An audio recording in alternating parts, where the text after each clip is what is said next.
The Executive MBA is a pretty big commitment of time and resources. They want to know that you've kind of baked into your plans the travel of it all. The key is you have to be able to say, look, I can walk into your classroom and seem like a mature professional who's got something to contribute. It's designed to help you level up in your career overall. EMBA, they're building leaders for tomorrow. I think that that's really it.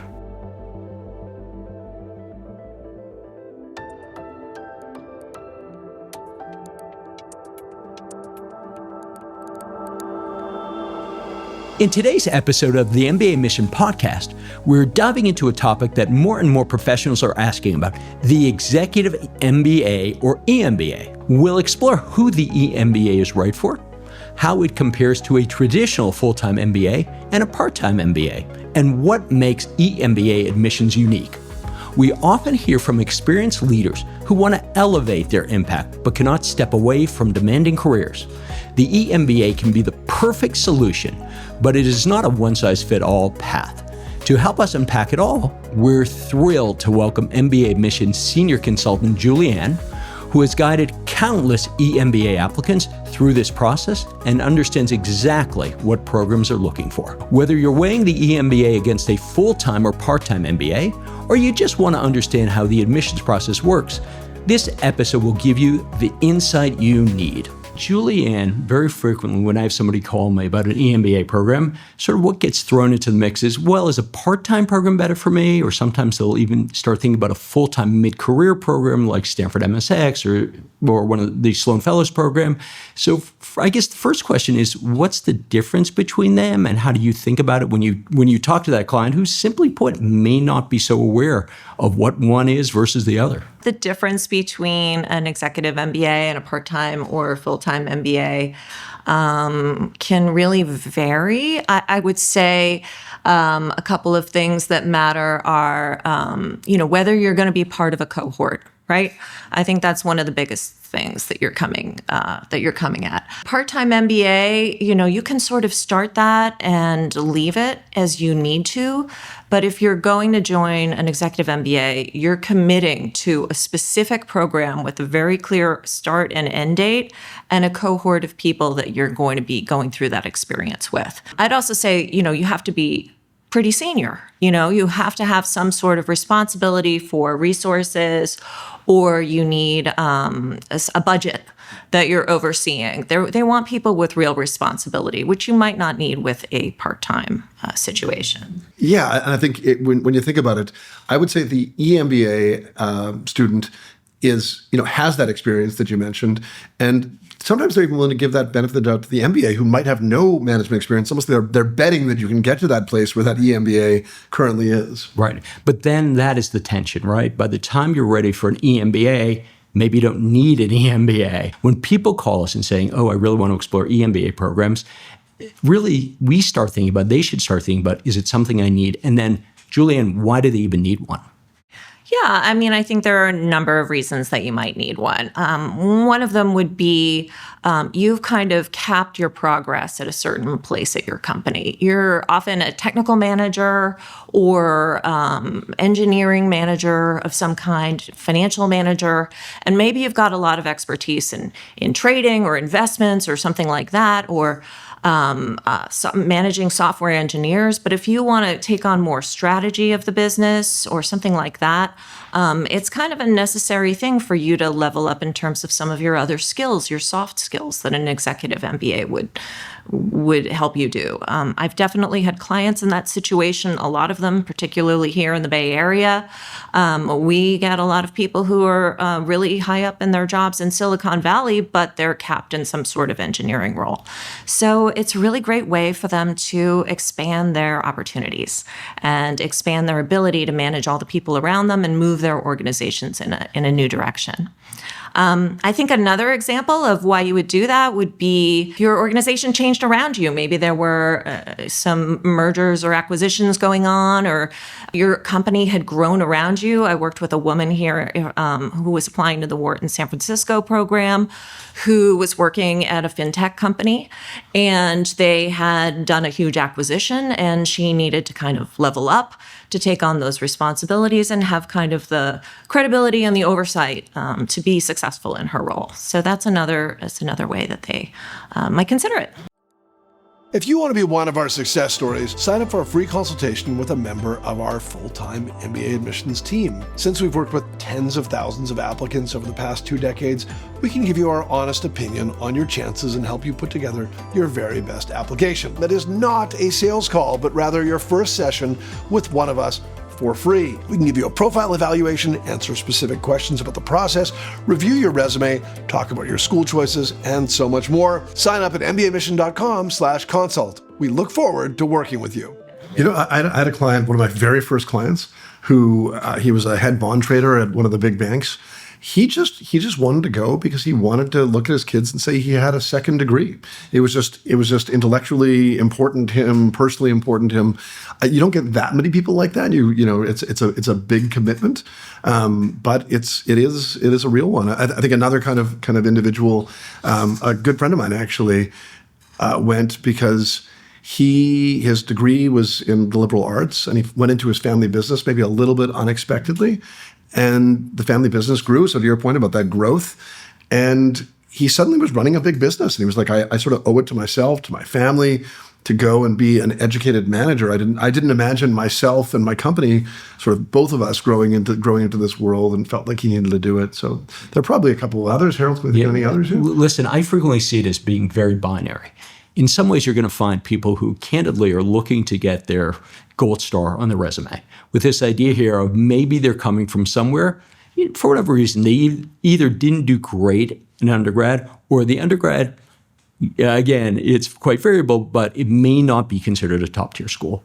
So this is a great way to sort of get on your resume, whatever it is, Wharton, MIT, whatever it is.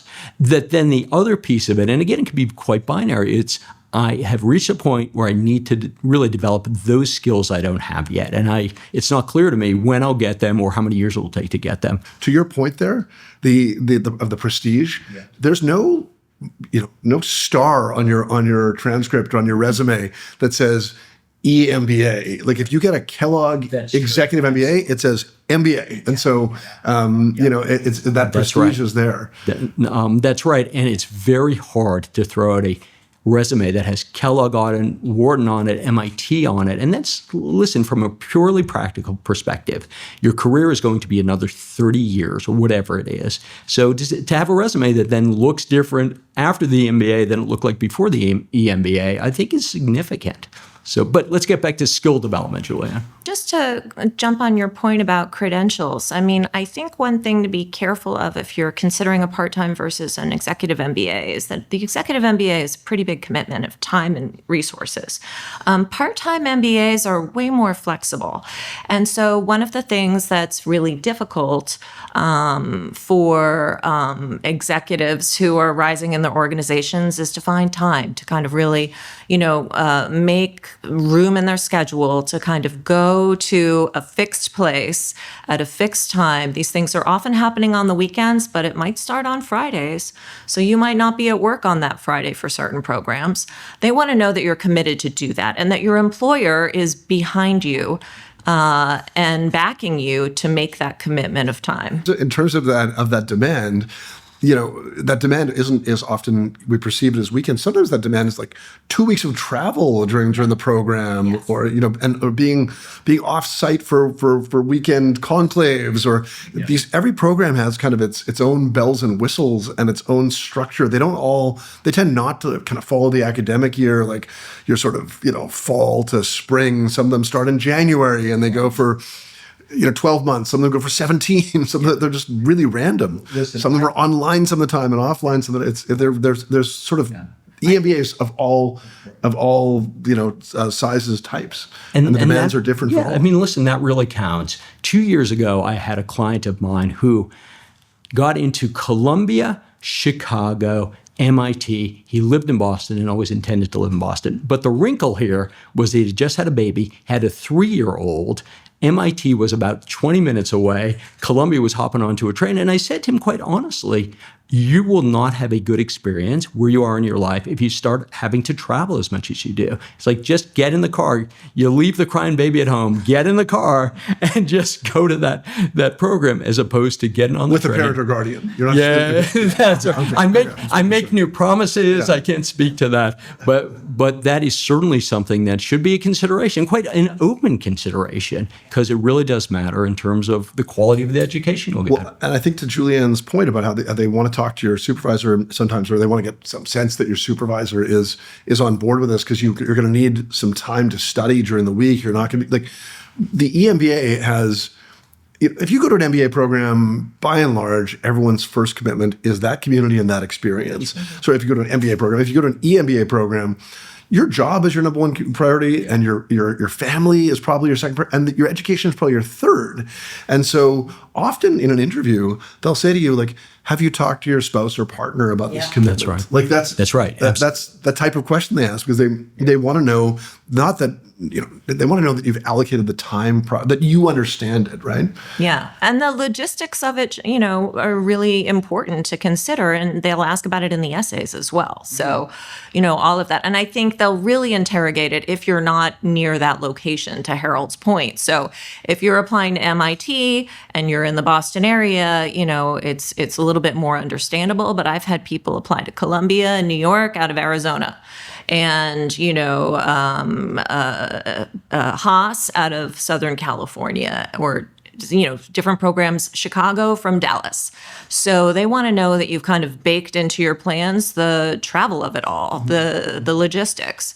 And I think one more point, though, to keep in mind is that sometimes what people don't realize about these executive MBA programs is that there may be multiple locations all over the country, or even globally, where you can get, a Kellogg MBA in executive MBA in Miami. Yes. That's exactly what I was going to say. Like, let's play like word association, like that old commercial for like tires, where they're like, Goodyear means, and the guy would go, tune-ups, and it's like Kellogg means Miami. It's like right. Kellogg's EMBA is in Miami, and Wharton's is.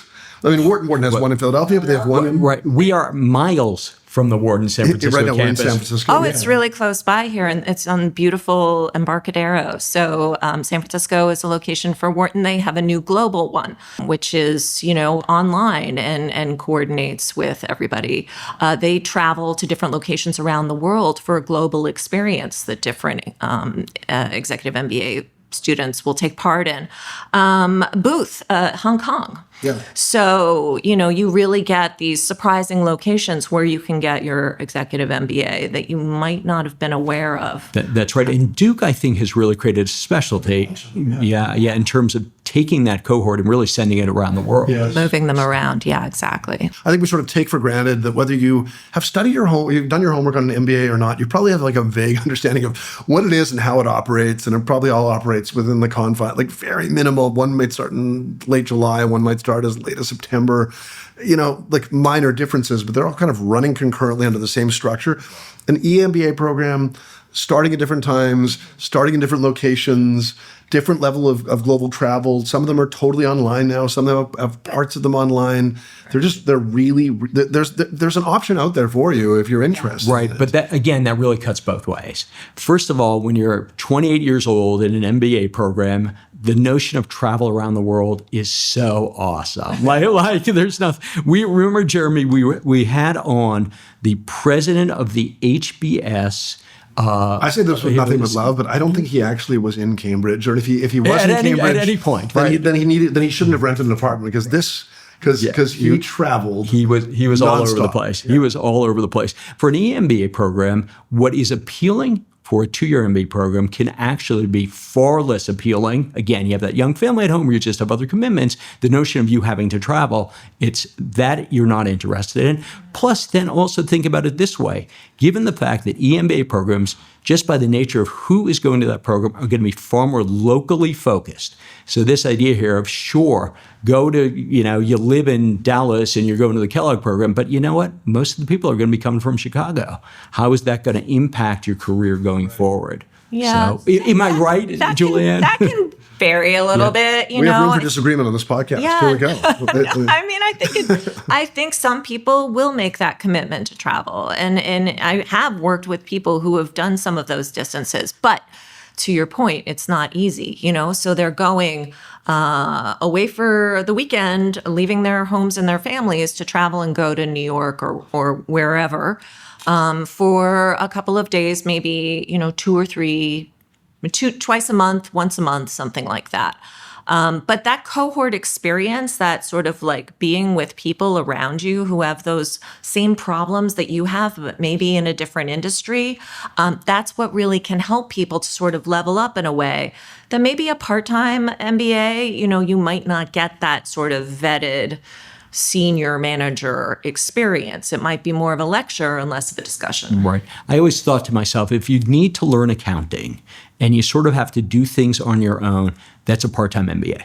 That's really this notion here of being very, very focused on developing particular skills, sometimes many of them just functional skills, as opposed to an EMBA, they're building leaders for tomorrow. I think that's really it. Yeah. And one thing that I'm curious what your experience is. I feel like in the many years that I've been doing this, the EMBAs that I've dealt with have overwhelmingly, like 9 times out of 10, maybe 19 times out of 20, been focused on staying in their current job. And like, it's harder to make a career change in an EMBA program, and to, you can't really, I suppose you could state that as your goal, but you're applying, you have a job. I don't know, do you have any experience with career changers, people who need career support in the program? Yeah, I think it can happen. I mean, I think especially in a volatile economy, the career services can be very supportive. And I've definitely had that experience where people who have been in the program and things change at their employer that they weren't anticipating, and suddenly they're needing that support. They do invest in people in their programs, wanting them to be successful, because part of what they're, offering and part of their whole competitive advantage is this network. So they want you to succeed. That being said, you're not going to do an internship in an executive MBA. Right. It's not designed to help you move or put your toe in the water somewhere else. It's designed to help you level up in your career overall, usually with your existing employer. But, if things change, they want to help you. Yeah, I mean, listen, EMBA programs are extremely, extremely expensive. So the Wharton one, is north of like $225 or something like that? Is it? Yeah, it can. They're generally expensive. They're north of $200,000 depending on the program. But you really want to read what's included in that. That's a good point. A lot of times it's the lodging. You're required to live in a particular hotel. So the Hyatt Regency in San Francisco, if I were to go to the Executive MBA program for Wharton, I would be required to move into that hotel even if I were in town.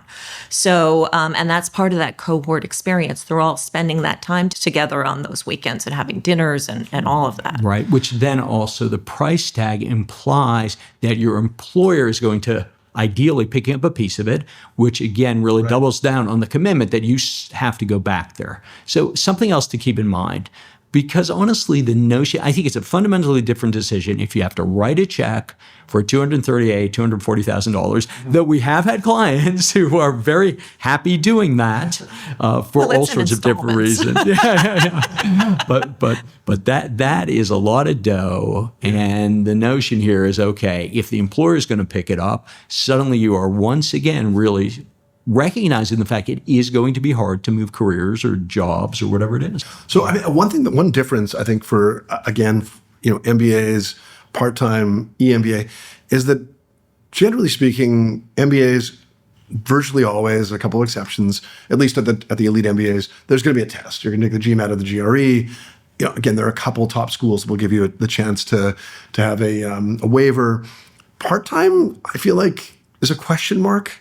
And EMBA programs, like very few have that requirement. Wharton has that requirement. There really is a third exam specifically for executive MBA programs, but right now a small number of 2-year programs are using this as a metric. That's called the executive assessment. I don't want to go as far as saying it's an easier test test necessarily. Well, it's what certainly it is a shorter it's a test. threshold test. Yes, Instead of it being like exactly. a high watermark test where you're trying to like compete for that, that extra 10 points. I think there's it's generally accepted with the EA. If you get about a 155, you have the capabilities to manage generally have an executive to be part of an executive MBA program. Yeah, it really depends on the program. I mean, And the individual, Yeah, I think Wharton's executive MBA, their EA thresholds and GMAT thresholds are pretty high, honestly. Yeah, Wharton, yeah. But other ones, they might not even publish them. Or as you suggest, they might have waivers.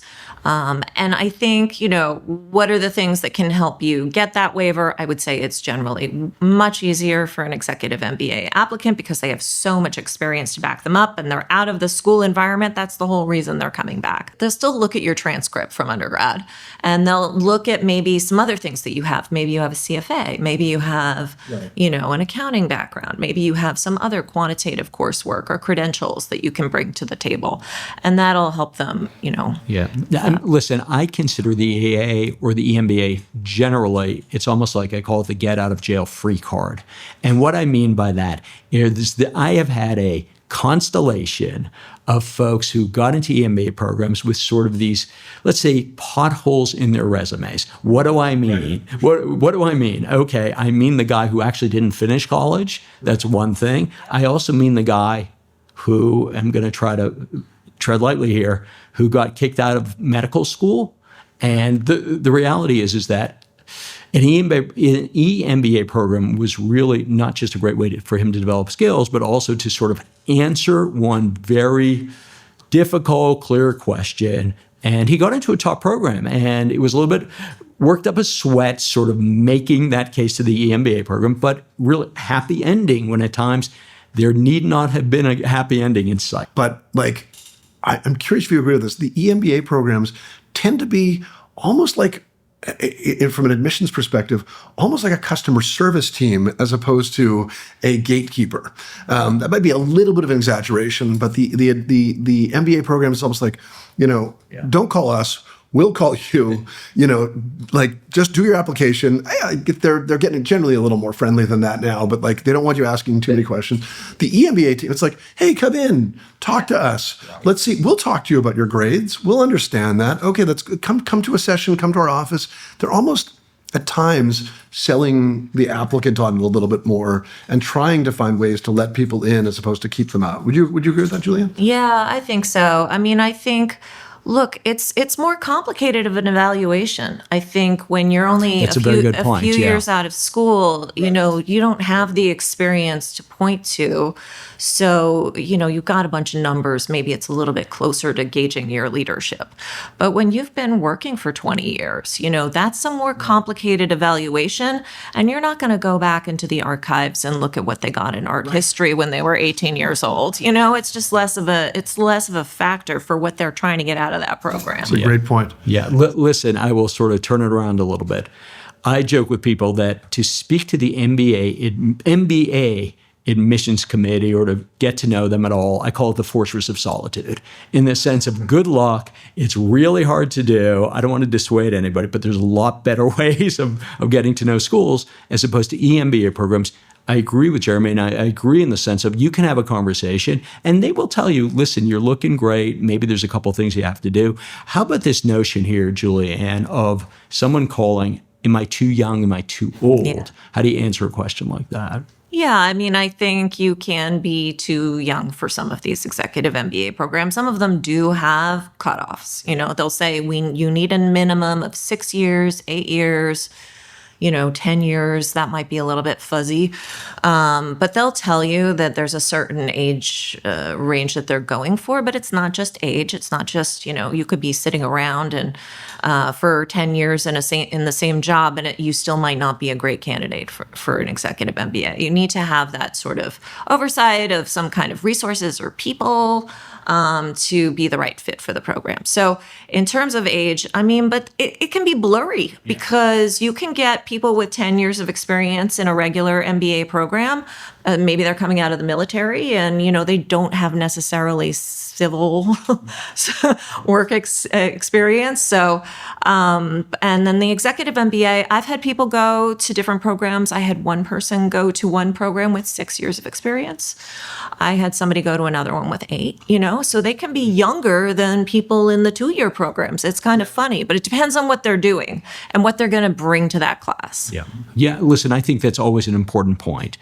EMBA programs, you really have to bring something. You really have to bring something very distinct.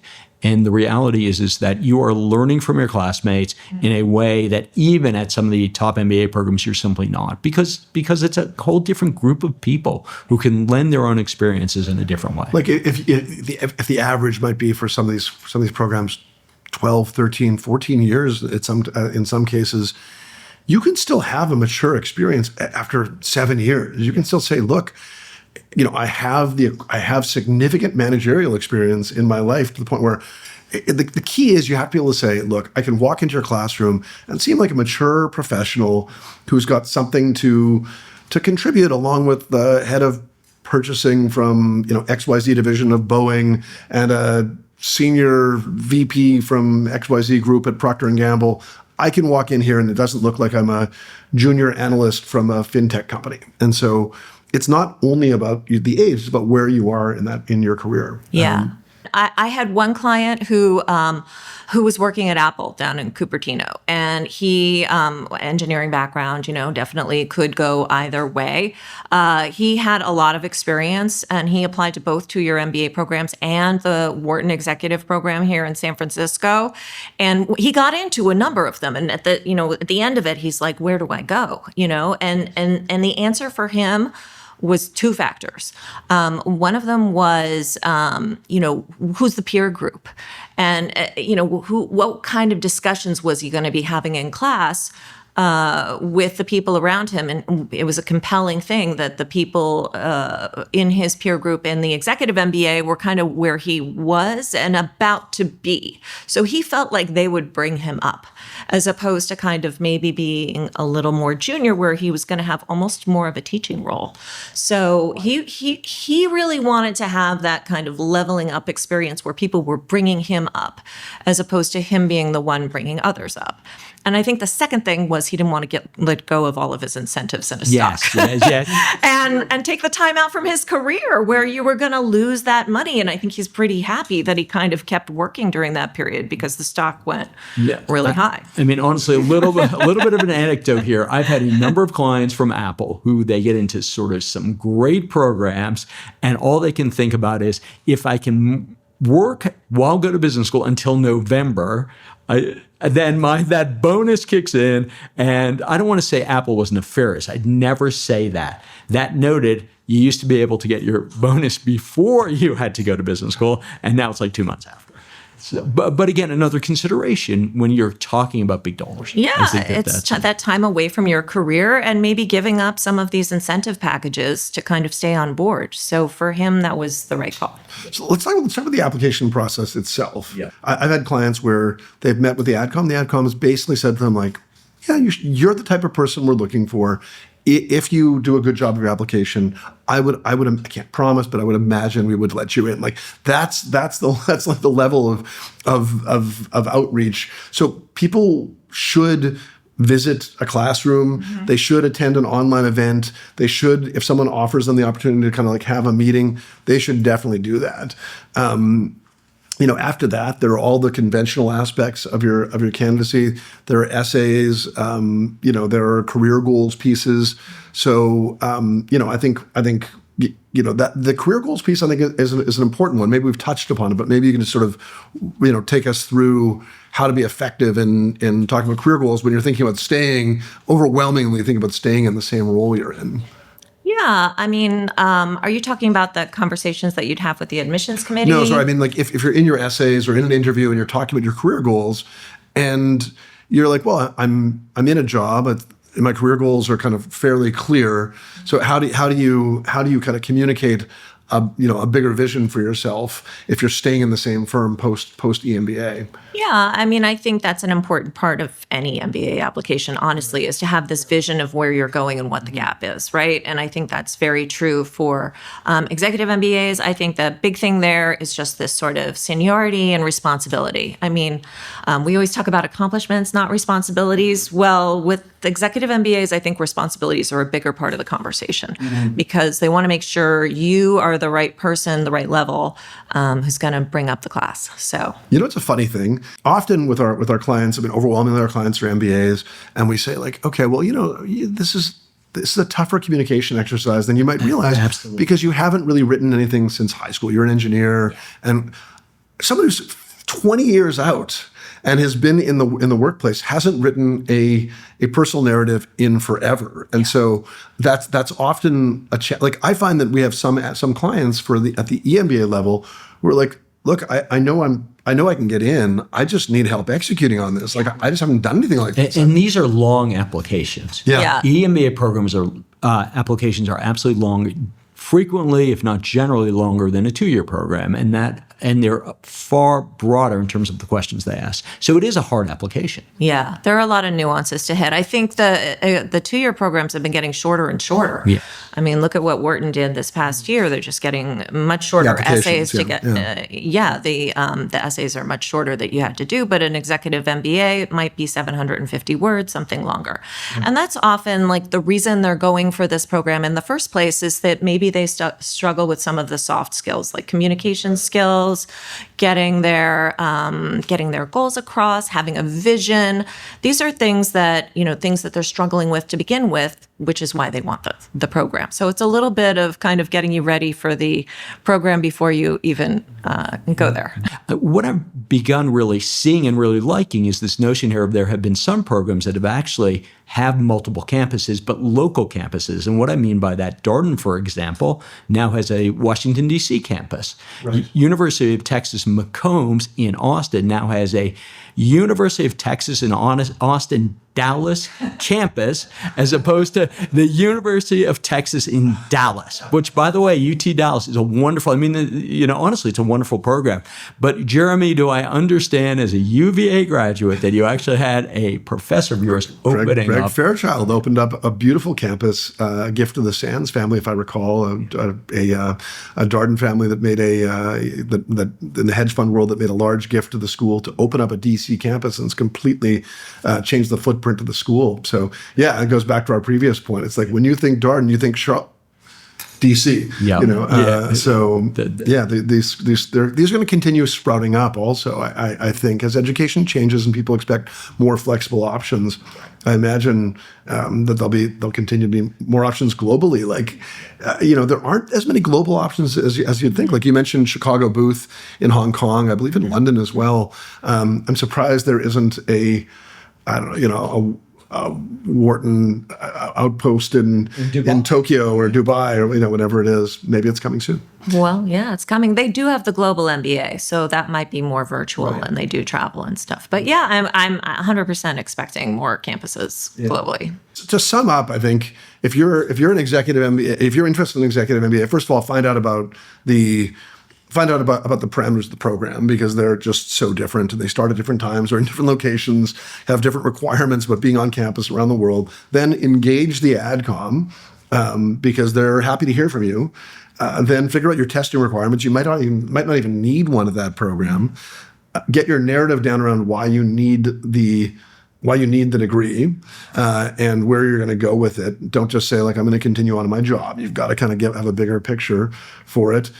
Get your family or recommender on board, your finances together. Logistics. Yeah, logistics. And you're probably, if you're taking it seriously and you're pretty senior in your career, you have a very good chance of succeeding. There are other ways of thinking about a part-time MBA, or maybe taking off a full year and doing something like the MIT Sloan Fellows or Stanford MSx.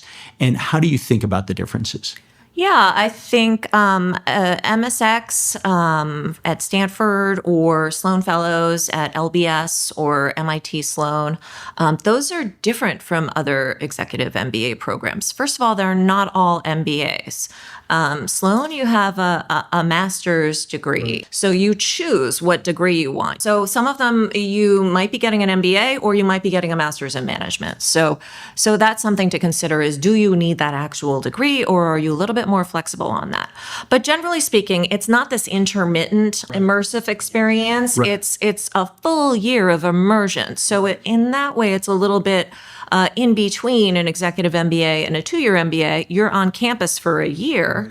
I think they're very global a lot of the time because people can't travel for those intermittent programs. So you might have very senior bank people at a South American bank. If you look at who attends Sloan Fellows, for example, you're going to see a very global cohort of people who might not have an executive MBA program that they can go back and forth to. So that's something to keep in mind, is if you want that sort of immersive experience. And I think IMD almost fits that bill as well. It's an MBA program, but it is sort of like 1 year, and people tend to be a little older, more senior. Yeah. So it's not. I mean, it is an MBA program, but it's like right in between. It's almost like between an MBA and like almost like an MSx, where you have all these senior people who are gathering. It's similar in spirit, I guess. Yeah, and there's nuances to that as well, to these types of programs. So join us when we do a podcast just on these mid-career 1-year MBA programs or master's programs, when we speak to Jeremy and Debbie and really get into the ins and outs of these types of programs. Exciting news! You can now access On Track by mbaMission for free. Take our 2-minute onboarding questionnaire to personalize your learning path. Choose the free plan and you'll have unlimited access to our complete modules on MBA application timelines, standardized testing, your professional background, community leadership, school selection, and more. You'll also get access to select lessons from our brainstorming, personal statement, essay, resume, and recommendation modules. It's a great introduction to the On Track platform and will help you jumpstart the MBA application process. Get started today at ontrack.mbamission.com.